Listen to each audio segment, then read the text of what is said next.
Welcome to the Top Producer Podcast with Farm CPA Paul Neiffer. The Top Producer Podcast challenges farmers to think differently. Farm management, tax issues, policy implications, and more. Gain your competitive advantage on the Top Producer Podcast. The Top Producer Podcast is brought to you by the next generation of weed control, Liberty Ultra Herbicide from BASF. Learn more about the best Liberty yet at liberty-ultra.us. And by Durastack Trait Technology, the latest innovation from Syngenta. Available for the 2027 season, Durastack technology features 3 powerful modes of action to outsmart, outmaneuver, and outmatch corn rootworms every move. Welcome everyone to the Top Producer Podcast. I'm Paul Neiffer, your host, and today we're actually going to do a webinar on the new Farmer Bridge Assistance Program, the FBA program from USDA, and also I'll go over the SDRP Stage 2 because I continue to get a lot of questions on that. As you can see from the background here, it is Christmas time. I'm actually down at my farm operation down in Southwest Missouri. Well, actually the tenant farmer that farms it for me. We have a Christmas party tonight at Branson, which I will be attending, but I wanted to get this podcast out of the way today. So let's go ahead and get started. I'm going to go ahead and share my screen here. So again, President Trump and Secretary Rollins announced the new Farmer Bridge Assistance Program on Monday of last week on the 8th. And essentially it is, I'm going to call it ECAP 2. They could have called it ECAP 2 because it's really based on what the $10 billion of ECAP that was provided back earlier this year. So there's $12 billion plus or minus set aside for this. Typically when Congress issues a program, there is very much a maximum funding amount. I'm not sure on this, with this being an administration program, there might be a little bit more of a cushion there. But for right now, there's $11 billion that's set aside for what we call the Title I crops, corn, soybeans, wheat, cotton, rice, chickpeas, sorghum, peanuts, et cetera, et cetera. And then there's also $1 billion set aside for specialty and other crops. Is that enough? Everybody's complaining that it's not enough. We shall see. But again, that's the amount that has been allocated for at least this first phase. Now, we continue to hear that senators and other people in Congress think that we might need more and they might authorize an additional amount, but this is what we have right now. Now, there is a $155,000 payment cap. Unlike ECAP, there is also a $900,000 AGI limit because ECAP did not have an AGI limit. This does have an AGI limit. And that AGI, this is a 2025 program. That's why we have the $155,000 payment cap instead of $125,000. And when we're dealing with 25 programs, it's your average adjusted gross income from 21, 22, and 23. Just an average, whatever's reported on the return. And remember, that's as if you filed marrying filing separate. So if you happen to be over the $900,000 limit, you still qualify as if you had filed, pretend it like you had filed a married filing separate return. And if you qualified in that situation, you just have your CPA or attorney write the letter that sort of gets you out of jail. Now, what are some of the additional details? Well, this is probably going to be problematic, especially for larger producers and or specialty crops, high value crops. Our understanding right now, and again, we don't have written details, we just have announcements and so on, but there is no increase if you have farm AGI, adjusted gross income, that is greater than 75% of your total AGI. Now, under ECAP, that was based on what was called average gross income. You took your average of all your gross income. AGI is net income. So that is a little bit more difficult to meet that criteria. But what had happened under the OBA Act is that equipment gains are now automatically farm income beginning with the 2025 program. So I think the reason why they didn't include an additional payment is that meant a lot more farmers would have been entitled to an extra payment and they would run out of funding. Now, that's me surmising that. I don't know for sure, but that's me surmising it. And then the payment rates will be calculated after December 19th because they've extended through next Friday or this Friday. I'm taping this the week of the 8th, but this will come out on Tuesday, the 16th, likely. By the end of this week, they'll have all the updated acreage reports because a lot of farmers, I guess, had not filed their acreage report. And then the week of December 22nd, which is Christmas week, they will announce the final payment numbers, and perhaps we'll have the likely maybe that week or next week, you'll have the sign up start beginning. And now payments are supposed to be issued in January or February. There's sort of a deadline by February 28th. I have a feeling they want to get the money out as fast as they can. This is a much more simpler program than SDRP, which we'll talk about here in a minute. Now, I'm always willing to go out and calculate what I think the payments might be, and here's my analysis on this. I elected to take a look at what was paid under ECAP, so the ECAP payments. Now, remember, ECAP was funded at the $10 billion level. This is at the $11 billion level for the same type crops. So you would think on average that the amount of payments would go up by 10%. But then we know that a lot of crops, the price between December of 2024 and December of 2025, most of the crops we have seen a reduction in the value of that crop. So let's look at an example on some of the major crops. Rice, that price is down 27.6%. Barley is down 19.7 cents. Excuse me, my wife, I think, actually gave me a little bit of a crud.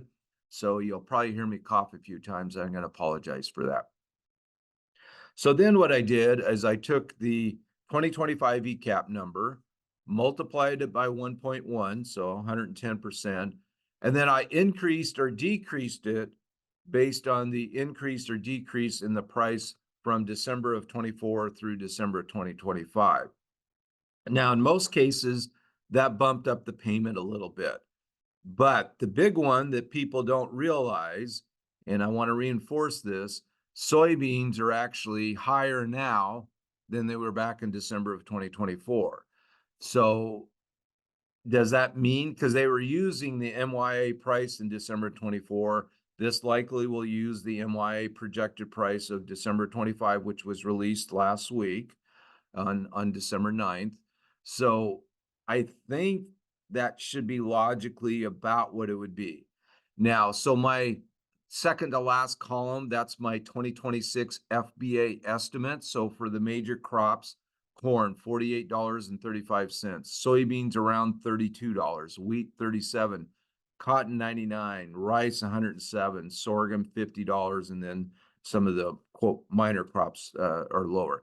Now, remember, in ECAP, there was a calculation, but then there was also sort of a minimum based on a price and so on. So I have a feeling they'll do the same thing here, and that'll be calculated that week of December 22nd. So what I did to be conservative, I sort of went back and said, okay, let's take the 26 numbers, let's multiply it by 90%, and somewhere between those two numbers, and I think closer to my estimate, is probably likely where it's going to be. Now, some of these crops, maybe like rapeseed and cranberry and canola, well, no, canola is probably okay, but the ones where I'm showing $1, maybe they'll get tweaked up to $5 or $10 per acre. Maybe there'll be some type of minimum. But you got to remember, the total number of acres for cranberry is like 2,000 acres, if I remember right. So it's a rounding error for USDA at that point. So this gives you an idea. Again, you're probably going to be able to start signing up right after Christmas is my guess. If you do sign up that soon, potentially you're going to get a payment this year. I'm guessing likely you're going to get a payment next year. And then the percentage differences, I just noticed on my December 25 numbers on a lot of the smaller crops or the crops that are in cents, that's 3 digits. The December 24th is in 2 digits. So if you try to do the calculation, there's going to be rounding there. So hopefully you understand that it's just the way I did the presentation there. I should go back and change that to 3 digits just so it's a little bit more comparable. But that gives you a pretty good idea as to how the FBA, the Farmer Bridge Assistance Program, is going to work. We don't have the details yet on the specialty crops.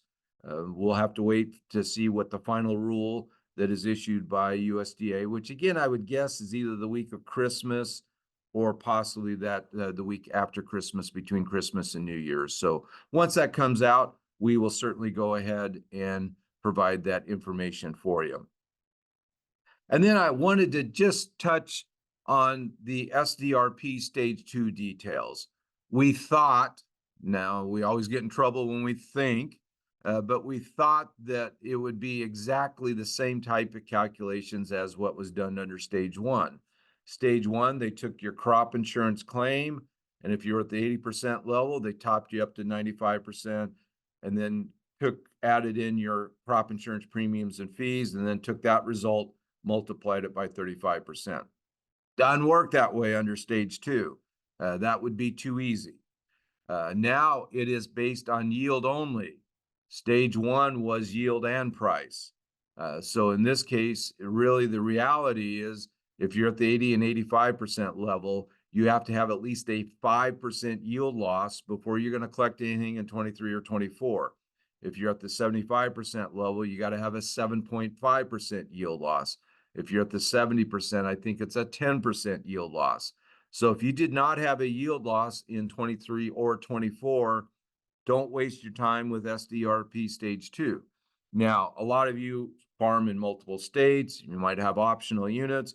Maybe several of those optional units had yield losses. Then you have to do that. We have heard from multiple crop insurance agencies that the information on the application, box 22 is what they call the SDRP. It's not the guarantee. It's not the guarantee liability. It's the SDRP liability. And then box 23 is the actual production. We've heard a lot of cases where box 22 has nothing in it. For whatever reason, box 23, the actual yield or the actual amount of yield is wrong or off. And we're still waiting to get some of those details. So this is definitely messy. Now, for both Stage 1 and Stage 2, you have what's called quality loss considerations.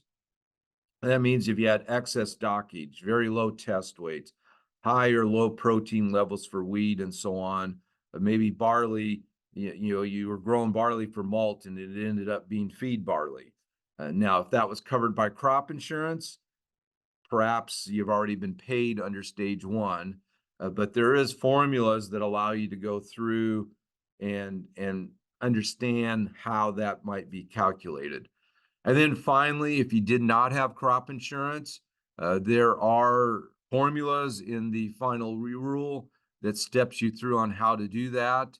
If you go to the FSA website or USDA website for SDRP Stage 2, there is a copy, there's a link to the final rule. It's like 130 pages long, but there is an example on how you calculate it. With corn rootworm costing farmers up to $1 billion a year, you need the right strategy. Introducing Durastack trait technology, featuring 3 powerful modes of action to strike corn rootworm at full force, outsmart, outmaneuver, and outmatch their every move with the industry's first triple BT protein stack built for corn rootworm control. Take back your yield potential. Make your move at Durastack.com. Available for the 2027 season. My dad has a solution for everything, whether it's some obscure tool in his toolbox or Liberty herbicide to deal with tough weeds. Now I'm continuing what he started by using Liberty Ultra herbicide from BASF, the best Liberty yet. It delivers 20% better weed control than generics thanks to its Liberty Lock formulation, and it's got easier handling too. So thanks, Dad, for teaching me to use Liberty Ultra herbicide. It's nice to know that good weed control decisions run in our family.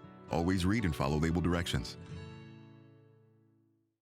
Okay, so how does SDRP Stage 2 work?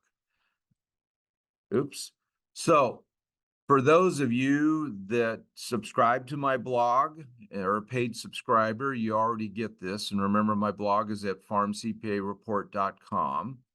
if you don't subscribe to the blog, on December 8th of last week, so on Monday of last week, I actually provided a free blog post on how SDRP works and a SDRP Stage 2 calculator. So for those of you that want to figure out based on your application how much your payment might be, I've worked up a calculator that sort of goes through how it might work. Now, originally, based on the example in the final rule, I thought it was based on harvest price, just like Stage 1, because they use soybean harvest price for 24 of $10.03. That isn't how they're calculating it. They're using the spring projected price. So let's just go through. This is the actual example in the final rule. My bottom line number ended up being $5,172.79. The final rule was $5,172.80. So it's just off by a penny of rounding. But essentially, we had an APH of soybeans in 24 of 55 bushels per acre. We had a 3% quality loss, whatever that might be. We had 100 acres of production. We had 2,550 actual bushels. And then the farmer originally elected to collect this or cover this at the 65% level. That gets topped up to 87.5%. Now, I use the spring or the harvest price here for the example because I was wanting to key it out, but it is actually based on the projected or the spring price if it was greater than the harvest price.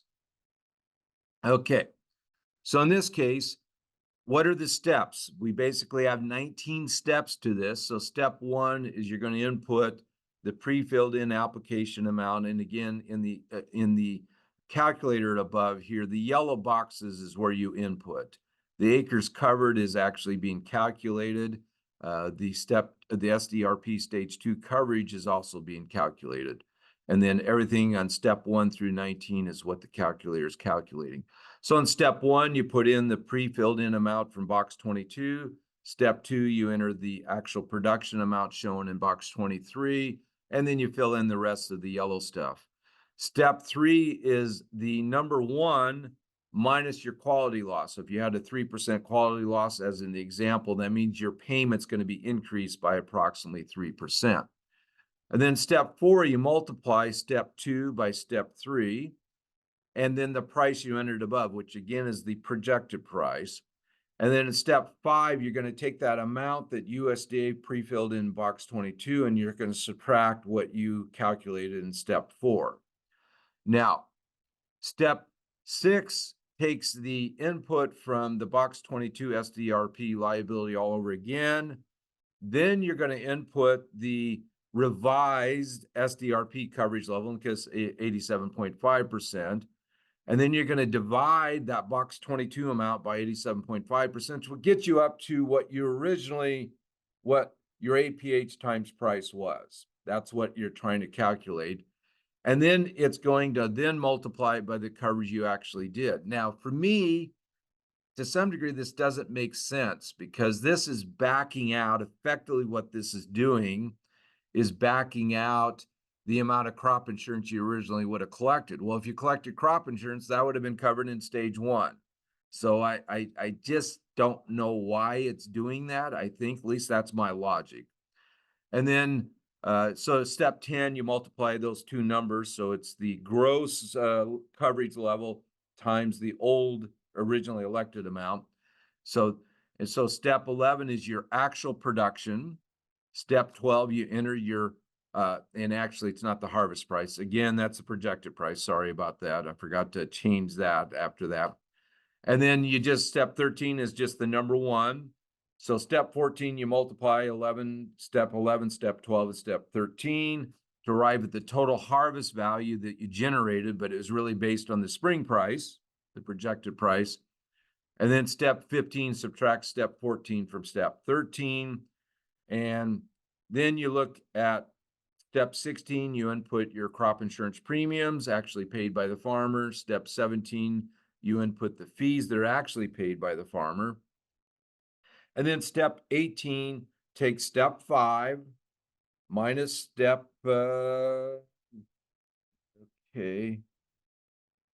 what step was that? Step 15, I think. And so step 5 minus step 15, add step 16, add step 17. So that's your gross amount. And then you multiply that by 35% to arrive at that initial payment under stage 2. And then down below, here's the actual calculator. Again, just realize that this is yield only. You got to have at least a 5% yield if you're at the 80 and 85% level in order to collect anything at all.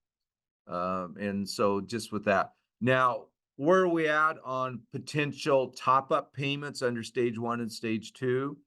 Well, right now, USDA's paid out about $5.8 billion of payments under SDRP. There is $16 billion allocated to $16.1 billion allocated to SDRP. The final rule estimated that stage 2 was going to pay out about $2.7 billion. So if we take $5.8 billion plus $2.7 billion, that's $8.5 billion. If we take 16.1 minus 8.5, we have about, what is that, 6.6 billion, almost 7 billion that's left over. I personally think we're in that approximately 30% range. But remember, both SDRP Stage 1 and SDRP Stage 2, the deadline for this is April 30th. It's extended all the way to April 30th. RMA came out with a webinar a couple weeks ago that indicated that no top-up payments will be made until after April 30th. So likely you're not going to collect your top-up payment until May or June of 2026. Now, what are the payments you're likely going to get in 2026? You're going to get the FBA payment, $40, $50 per acre, let's say, for a corn soybean grower. You're going to get your top up from SDRP. That could be another $40, $50, $60, $70, depending on your situation. And then for the typical corn soybean farmer, let's say in the Midwest, your ARC PLC payment based on current prices next year for corn, easily $100 an acre. Soybeans, not very much. Soybeans might only be $10, $15 an acre, but on average, another $50, $60 per acre. Certainly wheat could be in that range. Sorghum's in that range. If you're a rice grower, almost $300 per acre. If you're a peat and cotton farmer, over $100, maybe $200 per acre. So those are the ranges that we're looking at. So again, that 225, 250 bushel corn farmer with 60, 70 bushel soybean farmer, between January 1 and the end of the year, government program payments, you're likely looking at least 150, could be as high as $250, $300.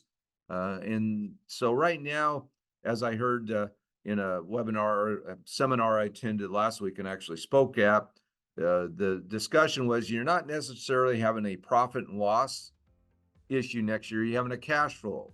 Your cash flow is not tied up to your renewal and so on. I apologize for the cough. Again, this is Paul Nefer, and this is the Top Producer Podcast, and I'm signing off. Thanks for joining us. We'll see you again soon for another new episode of the Top Producer Podcast. Be sure to like and subscribe, and remember, all episodes are available on Farm Journal TV and anywhere podcasts are found.